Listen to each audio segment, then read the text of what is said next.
so I'm Liz Hamlet from Spark Succeed, and welcome to the How to Spark Success series. This is where I'm having conversations with savvy business owners who will be sharing some of their secret tips and tricks on how they sparked their own success. So today I'm really delighted to have Louise Thompson here to join me. Not only is Louise an amazing savvy business owner and very creative, she's also someone that I've known for a few years as we went to university together, and we lived in Italy as well. So she's one of my favourite business people, so really pleased to welcome. So hi Lou, so hi, pleased Liz. to have you here. Thank you for having me. Yes, brilliant. So thanks for being my first How to Spark Success interview. Very honoured.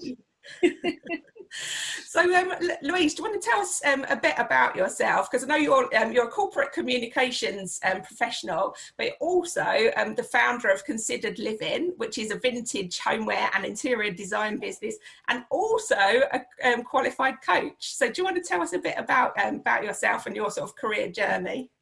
Yes, I like to keep myself busy. So I started out, you and I both studied French and Italian at the University of Birmingham, which was a fantastic degree, not that helpful for a career, but we had a great time. So I ended up moving into corporate communications, and over the last kind of 23 years, I've done that in the UK, and I also lived in San Francisco for 7 years, working with a lot of Silicon Valley startups, which was a great experience. And then I came back to the UK and worked for the NHS. And I still work alongside the NHS now in my current role as a Director of Communications. But on the side, I have a couple of other business interests. So I'm a qualified leadership coach, and I also have a vintage homewares website that you talked about, called Considered Living, where I sell French vintage homewares that I source on my trips to France. So yes, keeps me very, very busy. Fantastic. And tell us a bit about the sort of idea for Considered Living. Well, I love France. We've talked about the fact that you and I studied French and Italian, and we spent quite a lot of time in France and Italy when we were students. And my family and I spend quite a bit of time there every year.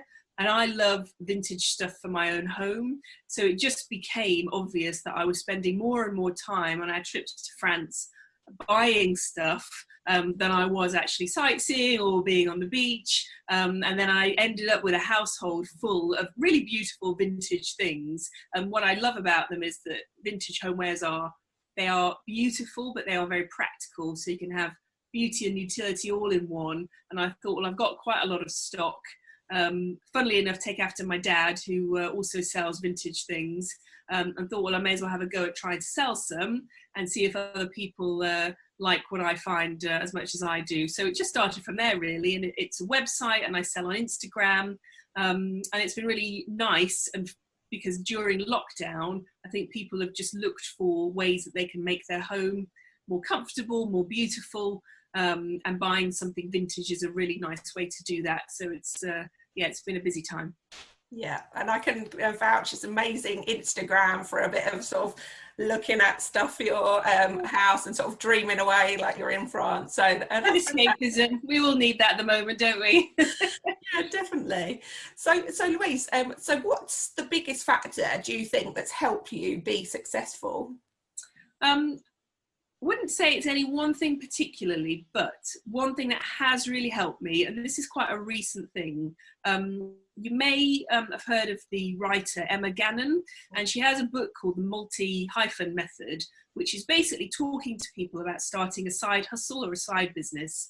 And she had this really helpful tip, which I use all the time now, which is stop waiting for the perfect time to do something for your business, because you'll never get it. Everyone's really busy. What you've got to do is find these little pockets of time in a day, in a week, in a month. It could just be 15 minutes, but take it and use it to move yourself forward with your business. And I found that just eye-opening, because I have a full-time job. I've got a family, a 6-year-old daughter, and it's hard. It's hard to fit that stuff in. And I found myself waiting for the perfect day when I had no commitments and could spend all day working on my business, I'm never going to get it ever. But I can get 20 minutes early in the morning or after my daughter goes to bed. So I found that a really productive way of building my business whilst working full time. That's a great tip, and often those sort of small pockets of time you can be sort of extra sort of focused because you're not thinking about, you know, a whole day of working on a project or a task. So, you know, I think that's really great. I'll make sure I tag that book in when we post this. Oh, brilliant. Yeah, it was really, really helpful. And as you said, it enables you to focus on one thing, and actually just doing that one thing gets you into a really positive frame of mind for the rest of your day, because you know you've done something to move yourself forward. So yeah, I really recommend that book. Brilliant. So what are your success habits? Well, I like to try and fit a lot in. So I think it is really about just finding that time, and I am very good at time blocking. So in an average day, I just set out for myself across my work and home life, what are the 3 or 4 big things that I want to achieve, and where are my other little pockets of time in between that where I may want to do something that moves my side businesses along. And I find I can compartmentalize quite easily and just do that and say, right, I've got an hour where I'm focusing on a work deliverable, and then I've got 15 minutes to do this. At the moment then, you know, my daughter's at home with me, so I've got, you know, 10 minutes to kind of check in with her and have a play. And then I'll go back to an hour of, you know, my day job, my work. And I find that works really, really well. And it also means you're not doing kind of a long slog of just one activity. Keeps your brain fresh. It keeps you productive. You're obviously switching from one thing to the next, but giving yourself enough time to focus, but kind of switching up the blocks as you go throughout the day. So I find that really, really helpful. I think the other thing is just letting go of all of the self kind of criticism that you might have. Well, I'm not doing this fast enough. I'm not doing that as well as this other person over here. I do what I can do within my lifestyle at the moment, and anything I can do to move things forward, I think is a real bonus. So it's kind of giving yourself the freedom to think like that.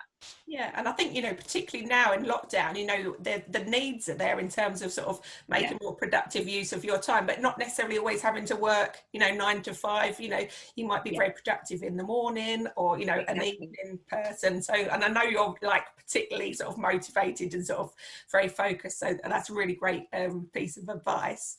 So Louise, if you could do it all over again, what would you do differently? I think I would trust a bit more in my vision and my plans. And I think when I think about the thing that has really guided me is having a really strong sense of what I want to achieve, whether that's now or in 5 years or even 10 years time. And knowing that those things, you know, of course they're flexible because things happen and things change, and that's just the reality of life. But if you've got a vision that is kind of almost your constant, like your North Star that you're always moving and you're always guided by, then that really helps you deal with any of the turbulence as well. And it probably sounds really nerdy, but I've done it twice in the last kind of 12 years, is sit down either by myself or with my husband and just do a 5-year plan that starts with that vision of what do we want our lives to feel like and to look like and to be like, and then what are the actions that we can start working on that will get us closer to that every week, every month, every year. And you don't get all of it, that's not reality, but I can look back on the plans that we did and say confidently that yes, we did move in that direction. And I find that a really, really helpful exercise. Yeah, and I can attest to that because I know we've had conversations about you doing just that, writing the plan and everything. And I think it's so important to have that sort of direction in mind, because often there's, you know, so many things we want to do, but, you know, without that sort of direction of travel, I think that's you know, you can sort of get lost a bit. And you know, I think that's great. And you know, you might not necessarily achieve everything on your list, but I think it's sort of important to sort of have those big things, and you can probably look back and sort of tick off and say, yeah, we did, you know, out of those objectives for the plan, we did achieve, you know, the majority of these. And I Yeah. know that's been really key, because obviously you've moved country and sort of roles, and sort of set up businesses. So, you know, that's really important, and especially Yeah. doing that as sort of a family as well as sort of business folk. Yeah, and it appeals to the nerdy list maker in me, I'm afraid, where I just want to kind of sit down and think about it and kind of put it into a framework. But it starts with a vision, and then you can obviously have the plan underneath. And I think it's just trusting yourself a bit more when you do that, that if that's what's coming out on the page, you should pay attention to that. Yeah. And I think it's something about sort of setting goals to paper and sort of having that sort of accountability to yourself of like, Absolutely. right, this is my plan, and having it somewhere that you look at regularly. I think Yeah. sort of just keeps you sort of not on the straight and narrow, but, you know, like in the right direction. Gives you a good kick up the bum, doesn't it, when you see it? Yeah. Oh, great. So, so what's the best piece of advice you've received about sparking success? I think for me, and I can't remember where I've read it, but I am a lover of a business book. I love a good business book, particularly from a female business leader. But it is about not comparing yourself to others. So I think it is really easy, and we all do it, and I think it's not exclusive to women, but we do it a lot, is you compare yourself to everybody else, and you think, well, they've done that, and I've only done this, or they live in this house, and I've only got this. And actually, no one ever knows, and you know, you and I know this really well. You never know what someone else's reality is like, and often on platforms like Instagram, they're designed to be inspirational, aspirational. So they are showing you the highlights usually of someone's life. So you can't look at that and think, well, that's just their life. There's all the mess behind it that they don't show you. You know, when I take a picture of some beautiful French homewares, there's a whole mess of stuff behind the camera, but I'm not going to show that because I want people to buy into the French dream. But you can't fall into that trap in your life. So it is just about avoiding the comparison with others, which is really difficult. But I think it comes back to, if you've got that vision for your own life, then you can stay true to that and make sure that you are making steps on that journey. And it might not look like anyone else's, and that's fine. Yeah, definitely. Great. So, on your sort of plan, what's the sort of thing, sort of next big thing you've got coming up on your sort of plan for sort of goals? Well, there's a few things. So I think for the Considered Living website, so it's all vintage homewares at the moment, and hopefully when it's safe, we can all get back to France and start sourcing some more. But it is just continuing to grow that brand.